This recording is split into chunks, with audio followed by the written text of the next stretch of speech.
wabarakatuh. Perkenalkan, nama saya Salwarayana dengan NPM 202101500190. Di sini saya akan membuat kesimpulan dari program yang saya buat di aplikasi AKPD atau aplikasi angket kebutuhan peserta didik. Oke, selanjutnya di sini saya akan menjelaskan profil kelas.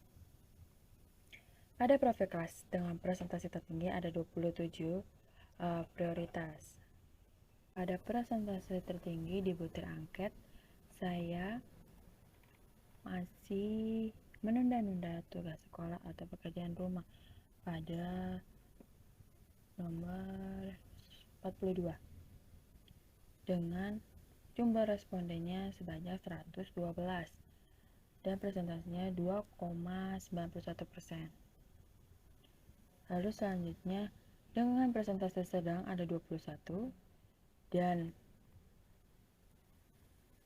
dengan presentasi rendah ada 2 yang terendah pada butir 50. Saya belum mengetahui tentang seleksi masuk perguruan tinggi dengan jumlah respondennya sebanyak 16 dan presentasinya 0,42%. Lalu selanjutnya program tahunan atau jadwal kegiatan bimbingan dan konseling di sekolah SMK Wira Buana 2. Dalam membuat prota yang penting itu ada bulan di sini. Lalu persiapan dalam kegiatan pelayanan itu pertama ada pembagian tugas guru bimbingan dan konseling atau konselor. Yang kedua ada asesmen kebutuhan atau angkat masalah siswa. Lalu menyusun program bimbingan dan konseling. Yang keempat itu ada konsultasi program bimbingan dan konseling. Dan kelima ada pengadaan sarana atau prasarana BK. Lalu dalam pelaksanaan dibedakan menjadi layanan dasar, responsif, peminatan individual, dan ada dukungan sistem. Dalam layanan dasar itu ada bimbingan klasikal, bimbingan kelas besar atau lintas kelas, bimbingan kelompok, pengembangan media atau BK, lalu papan bimbingan, dan leaflet.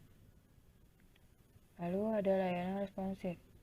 Dalam layanan responsif ada konseling individual, konseling kelompok, alih tangan kasus, konsultasi, bimbingan teman sebaya, konferensi kasus, dan konseling melalui elektrik. Lalu dalam pemilihan atau perencanaan individual ada bimbingan klasikal, konseling individual, konseling kelompok, bimbingan kelas besar, bimbingan kelompok, konsultasi, dan carry day. Lalu di dalam prota ada dukungan sistem. Yang pertama itu ada pengembangan jejaring, lalu kegiatan manajemen, pengembangan staf, lalu kunjungan rumah, kolaborasi, lalu pengembangan profesi konselor, lalu yang terakhir itu ada akuntabilitas atau evaluasi proses, evaluasi hasil, supervisi, dan pembuatan laporan. Ya, di dalam prota ini ada serangkaian tahapan dalam membuat atau kebutuhan yang dibutuhkan oleh peserta didik. Oke, selanjutnya membuat program semester. Dalam semester itu ada genap dan ganjil. Nah, kita membuat seperti ini.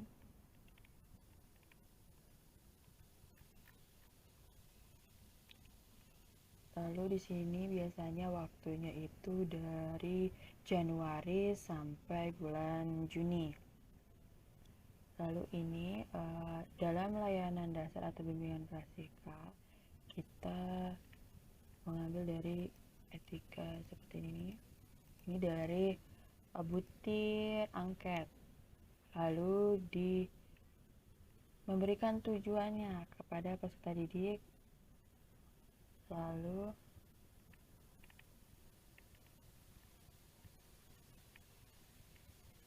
dalam bimbingan kelompok juga sama.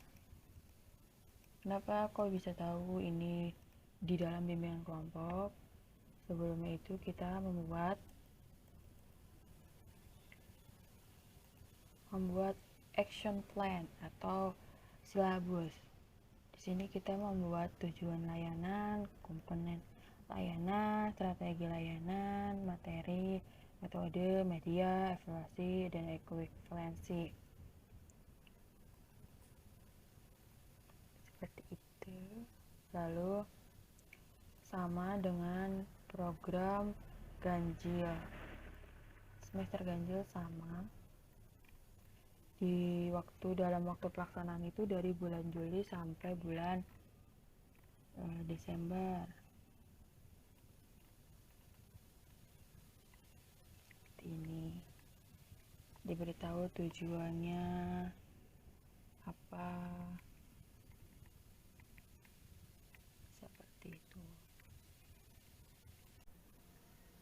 Selanjutnya itu saya akan menjelaskan RPL, rencana pelaksanaan layanan atau RPL dalam bimbingan klasikal.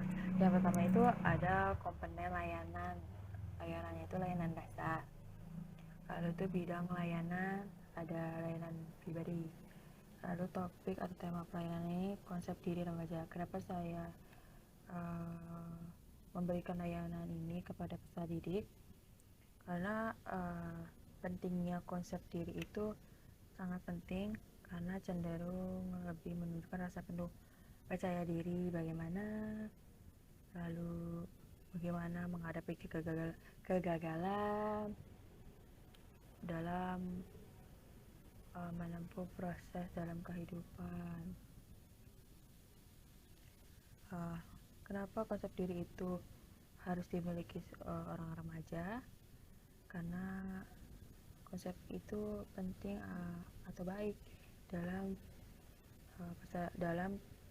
kepercayaan peserta didik tersebut untuk memiliki kepercayaan diri, lalu berani, semangat dalam belajar, lalu aktif dalam belajar, menjadi pribadi yang mandiri.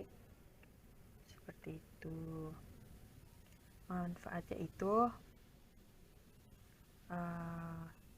individu yang memiliki konsep diri akan bersikap optimis, percaya diri sendiri, dan selalu bersikap positif terhadap segala sesuatu. Namun dalam kegagalan peserta didik tersebut bisa dijadikan sebagai penemuan atau pelajaran berharga untuk langkah ke depan. Seperti itu.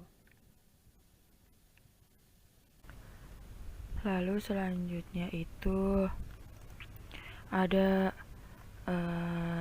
tujuan umumnya. Dalam konsep diri remaja itu, peserta didik atau konselor dapat memahami dan menemukan unsur-unsur konsep diri serta memahami dan menerima kelebihan dan kekurangan secara wajar dan penuh rasa. Lalu itu ada tujuan khusus.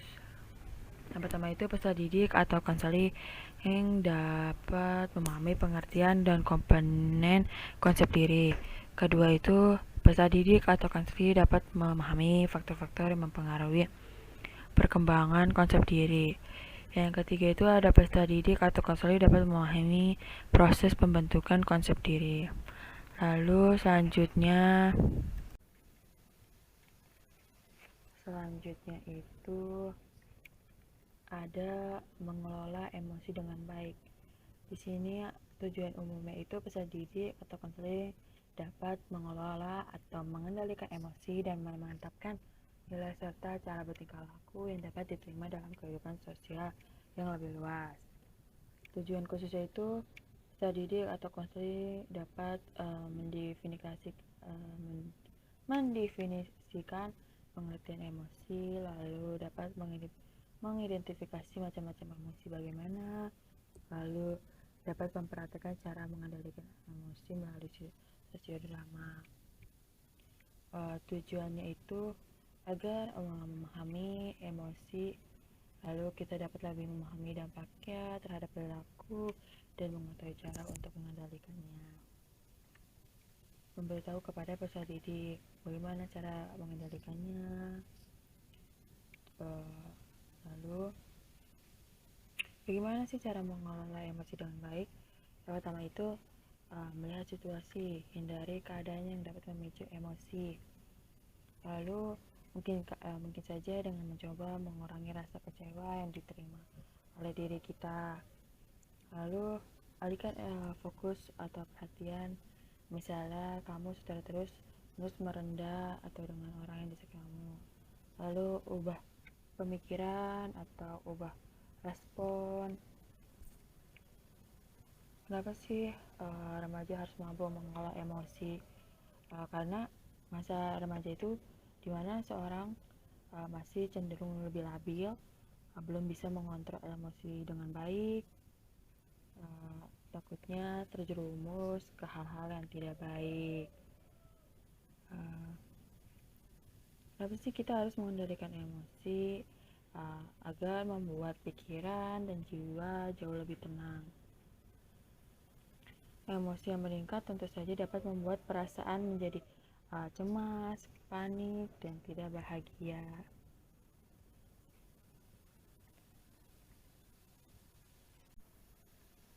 Baik, di sini selanjutnya saya akan menjelaskan program bulanan. Dalam program bulanan yang akan diberikan kepada peserta didik, layanan yang akan diberikan, yang pertama itu menentukan topik layanan yang akan diberikan dalam bulan-bulan yang ada di sini. Dalam layanan dasar ini pada bulan Januari akan diberikan memberikan layanan tentang etika pergaulan dengan teman sebaya, dampak handphone atau medsos, lalu bimbingan kelompok, lalu selanjutnya itu bahayanya tawuran dalam bulan Februari, lalu bulan Maret memberikan materi belajar efektif bagaimana, terus lalu pada bulan April belajar kelompok yang efektif itu kayak gimana, lalu memberikan layanan bulan Mei dalam berkomunikasi dengan efektif bagaimana, lalu pada bulan Juni bagaimana mengatasi kesusahan dalam belajar. Lalu di sini ada layanan responsif dalam pelaksanaan kelompok seperti di sini ya. Lalu layanan peminatan dan perencanaan yang diberi peserta didik, lalu ada dukungan sistem. Di sini tertera jelas ya bagaimana. Lalu pada program bulanan semester 2, ini di sini juga sama. Di sini dimulai dari bulan Juli, yaitu memaknai ibadah bagaimana, memberikan layanan dengan materi rasa bersyukur bagaimana, seterusnya sampai bulan Desember seperti itu. Program bulanan ini didapat dari program semesteran yang lebih perjelas lagi untuk melaksanakan konseling terhadap peserta didik seperti itu. Sekian dari saya telah menyimpulkan program yang saya buat di dalam aplikasi AKPD. Sekian dari saya.